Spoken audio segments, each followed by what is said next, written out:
Have you ever noticed? There are some people who always seem to just happen to show up around you. They never call you first, never directly say, "Hey, I want to see you." Yet somehow they always end up being where you are. You go to a party, they're there. You post a status, suddenly they're online. It feels so random that it's not really random at all. I once had a patient, a woman in her early 30s, tell me, "I don't get it. He never asks me out, but every time I go to a mutual event, he's always somewhere within sight. It looks like a coincidence, but his eyes never leave me." Sound familiar? Maybe you've experienced something like this too. This is one of the strangest signs of people with an avoidant attachment style. On the outside, they seem indifferent, detached, keeping their distance.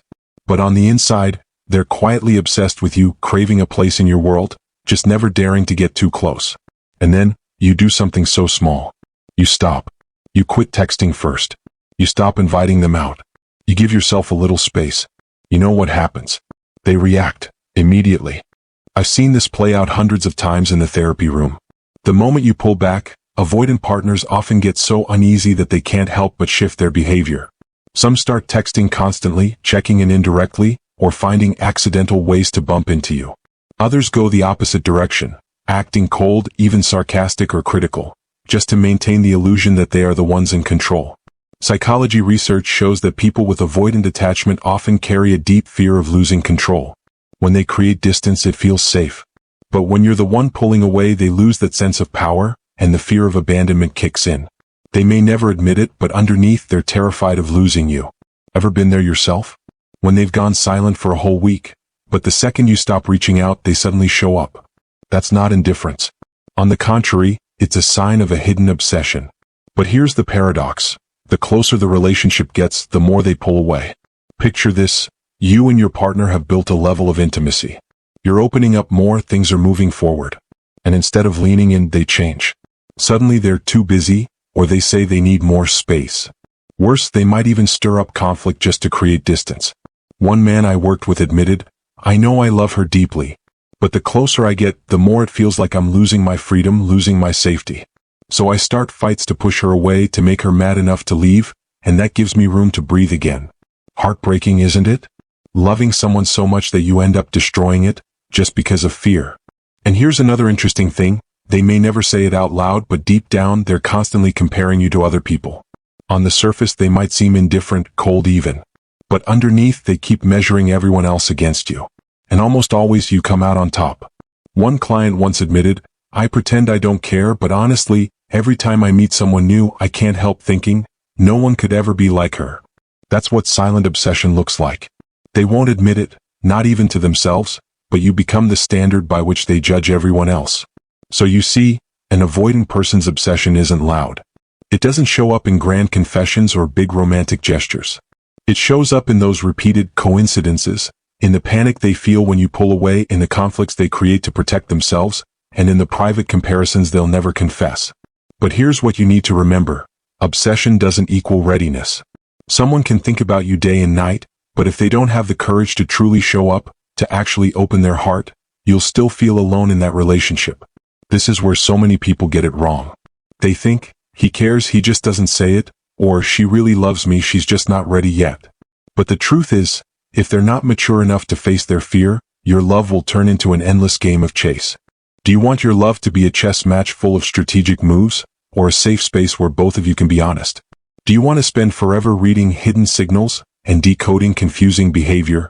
Or do you deserve someone brave enough to look you in the eye and say, "I'm here. I choose you"? In my more than 15 years of practice, I've seen many relationships trapped in this loop. My advice is always the same. Learn to tell the difference between obsession and real presence. You can be the center of someone's thoughts, but if they can't build a present with you, that obsession is just a pretty illusion, not mature love.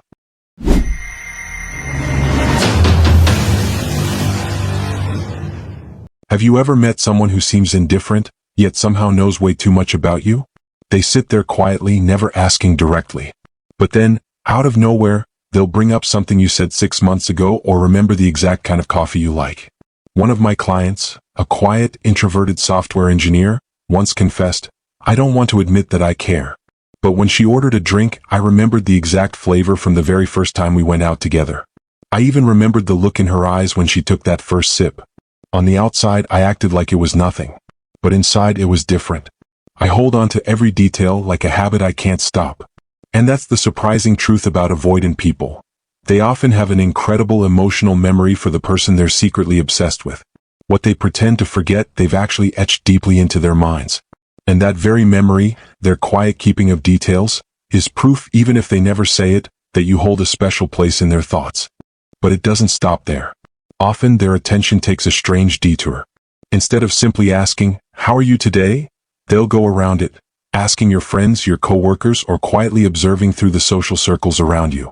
I once worked with a woman in her 40s who told me that her ex-boyfriend never directly asked, "Are you okay?" Yet he often asked their mutual friends, "How's she doing lately? Is she busy? Is she traveling anywhere?" It sounds contradictory. Why not just ask her? But for avoidant people, this is their way of staying connected while protecting themselves from the risk of rejection.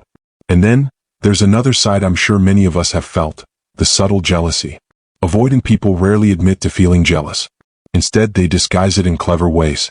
Maybe it's a sarcastic comment when they see you with someone else. Maybe it's a flicker of irritation in their eyes when your attention lingers too long on another person. One male client once confessed, "I know I have no right. I don't dare say I'm jealous. But whenever I see her laughing a lot with someone else, I immediately feel annoyed. I pretend to be calm, maybe throw in a sarcastic joke. But inside, I'm burning." Have you ever noticed something like that? A fleeting discomfort, subtle, almost invisible, but you just know it isn't random. Behind that mask of indifference is a level of care so deep, they can't keep it hidden. And here's the key point. All of these signs, the sharp memory, the indirect caring, the quiet watching, the subtle jealousy, aren't signs of indifference. On the contrary, they reveal an obsession that even they are afraid of. But remember this, obsession does not equal readiness to love you in a healthy way. You might be the center of their thoughts, but if they keep choosing to care from a distance, to hold back, to avoid their true feelings, then you're still stuck in a half relationship, where you're always guessing, always waiting, and always left feeling incomplete. I often tell my clients, what matters isn't how much they think about you, but how much they can actually show up for you. Real presence is when someone dares to say, "I miss you," instead of just secretly remembering. It's when they're brave enough to ask, "Are you okay?" instead of going through other people.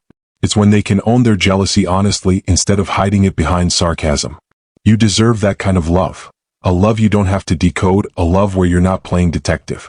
A love that is clear, present, and real. So if you're noticing these signs around you, ask yourself, are they just obsessed, or are they truly ready for a mature relationship? I'll leave you with this thought. Sometimes their quiet watching, their careful memory, or their hidden jealousy can make you feel like you're a priority in their life. But unless it's paired with the courage to actually show up, it's still only the shadow of love, not the real thing. Before we finish, I want to offer my heartfelt thanks to you for being here, listening, and diving into this sensitive topic with me. I know it isn't easy when you're stuck in an ambiguous relationship full of emotional contradictions. But by learning, listening, and reflecting, you're protecting your heart. As a small gift, I'd like to give you a free ebook about the avoidant personality. This book lays out the basics of avoidant psychology, why they behave the way they do, and, most importantly, practical steps to help avoidant people connect with others, with friends, and with the people they love. You can download the ebook from the link I put in the description. If this video resonated with you, don't forget to hit like, share, and subscribe so you won't miss future videos on psychology, love, and healing. I'm Evan Raid. See you in the next video. And remember, you deserve real love, not love hiding in the shadows.